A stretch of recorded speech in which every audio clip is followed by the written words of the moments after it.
think with our generation, we've seen a lot of things that we've been able to bring to the spotlight. People our age, the Black Lives Matter movement, for example, and other things. And over time, the shows that she mentioned, most of the directors are young Black individuals who've kind of been able to bring to the light, differences, different opinions or different spectrums. And I feel like with our generation, we have the power to change what's been a norm. Like you said, with the idea of otherization, it gets to a place where identity salience has to take place, and you have to decide what side are you going to take with, because especially being, black gay man, it's not the easiest thing, because, there's this identity where we've had fragile masculinity, and anything that's not seen as the normal masculinity is put to question. But on the other hand, you have your gay identity, and it's something else merging these two together, and it gets to places where it's not by default that you go to that place where you otherize, but it gets to a place you have to decide. And again, it is difficult.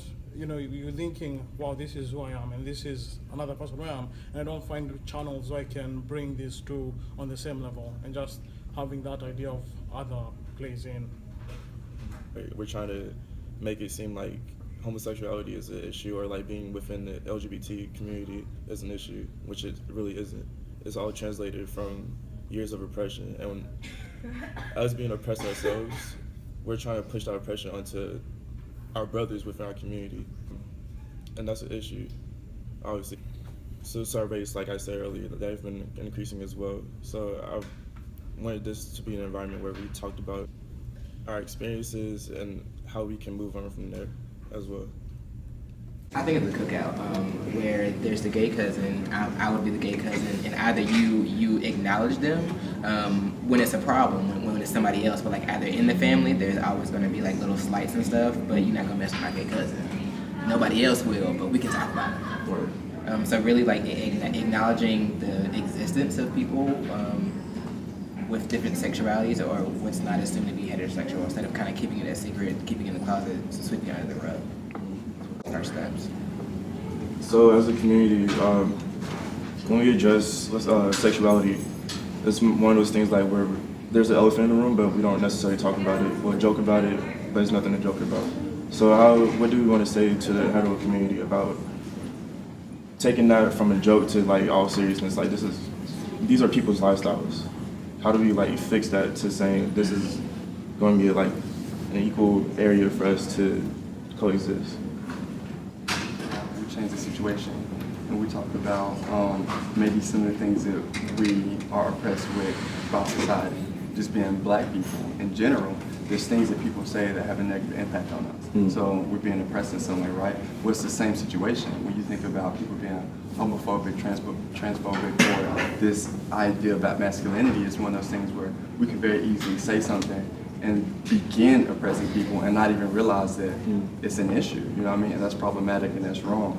So really I think one of the things is, speaking for myself, especially as a cisgender male, like definitely trying to be aware of what I'm saying, how that comes off, because at the end of the day, I don't know everybody and their identity. I don't want to put them in an environment where they feel uncomfortable and not safe to be themselves. The fact that we need to support them as well. They have their own struggle. As hetero cisgender males, like, honestly, to me, I feel like we need to address the fact that they need help as well. That's their own label. And like you said, Ken, like sexuality is a spectrum. It's not like strictly gay or straight. It's like you have all these things, and it needs to be addressed within our community. Like it's okay to be those things. Many of the shows now are talking about sexuality in the black community in ways that it hasn't been before, because Atlanta. First episode, Donald Glover said that sexuality is a spectrum. Insecure, there was an episode where they were talking about how in most cases if a white man was to say, I slept with a man in college, I was drunk, everybody was having fun, it's like, oh, whatever, charges to the game. But if a black man does it, oh, that's who he is. That's the only thing he likes, etc., etc. And it's like, but if he's talking to you, a woman, then that's clearly, like this, the idea of like monolithic sexuality is what I find to be extremely troubling. Because if I were to I just don't see it as positive in any way, and I don't see the idea that you must be this or that as anything that helps, because it otherizes. So you're talking about how in the Black Lives Matter movement is predominantly women and the LGBT community, etc. The fact of the matter is, when you otherize yourself and say like, well, I am this, and this is this, and that is that, this is good, this is bad, you inherently created a vision that doesn't need to be there. Those labels create margin. Exactly.